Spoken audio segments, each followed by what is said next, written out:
Vous savez, vivre des expériences marquantes peut impacter la vie quotidienne, la santé mentale et la sexualité.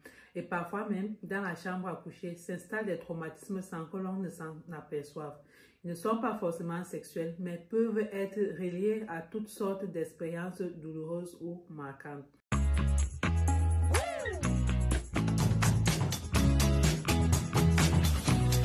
Salut les amis, j'espère que vous allez bien. Avant que la vidéo ne commence, abonnez-vous à la chaîne, activez la cloche de notification pour être au courant quand je poste de nouvelles vidéos. Et surtout, likez, commentez, ça me ferait vraiment plaisir. Dernièrement, j'ai fait une vidéo où je parlais des traumatismes qui peuvent affecter notre intimité. Je vous la mettrai en i, là-haut ou ici, je ne sais plus trop, et aussi en bas d'informations. Aujourd'hui, nous irons un peu plus loin en parlant des signes pour savoir si un traumatisme impacte notre vie sexuelle. Dites-vous que la violence que l'on a reçue d'une personne, quelle que soit sa forme, peut ressurgir dans la sexualité. Elle est donc internalisée par une personne qui va parfois retourner la violence contre elle-même ou se tourner vers d'autres personnes violentes. De ce fait, des violences sexuelles, verbales, une relation toxique ou une enfance difficile peuvent peser dans la balance.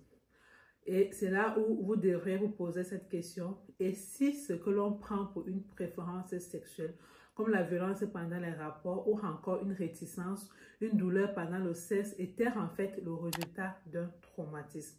Prenez quelques secondes de votre temps et pensez-y. Bref.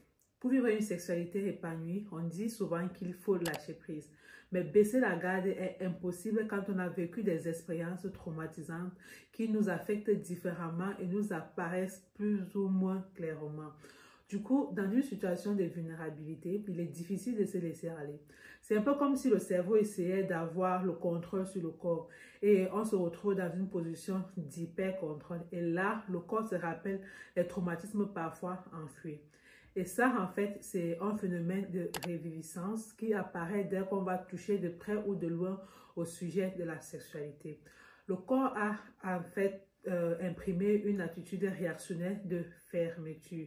Du coup, ce blocage peut traduire de plusieurs manières au sein de notre sexualité. Par exemple, certaines personnes vont être dans l'évitement de la sexualité et d'autres essayent d'avancer dessus, mais constatent que la tête a beau dire oui, mais le corps dit non.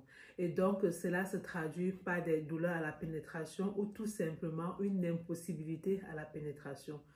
Parfois, on recherche aussi certaines sensations pendant le sexe parce qu'elles sont liées à un traumatisme, tout comme on peut pratiquer le BDSM simplement parce qu'on en a envie et parce qu'on a vécu un traumatisme. Bref, abandonner toute forme de contrôle pendant le sexe peut donc faire sonner un signal d'alarme dans le cerveau en raison de nos traumatismes passés.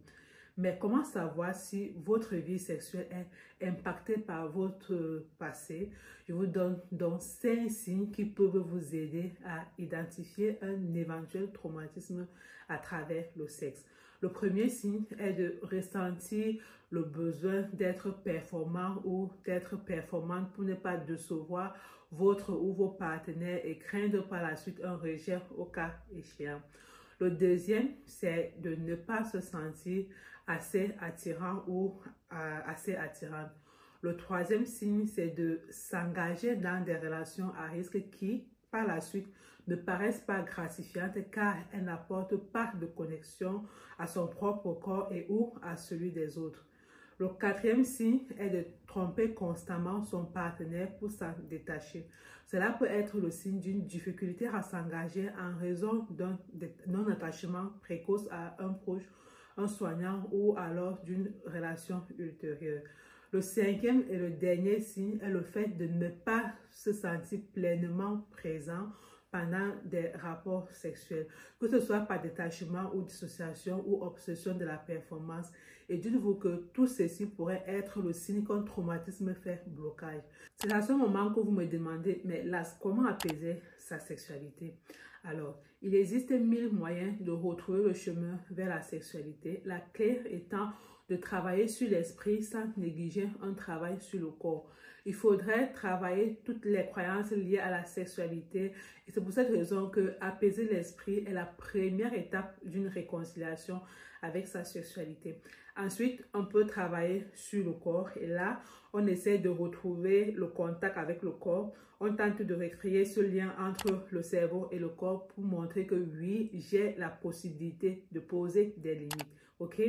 Bref, grâce au dialogue, à un travail sur l'image corporelle et avec le temps, on peut apaiser notre rapport à la sexualité.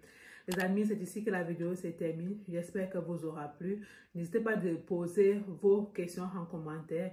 On se dit prochainement dans une nouvelle vidéo. Prenez soin de vous et surtout, prenez soin de votre santé mentale. Bye bye.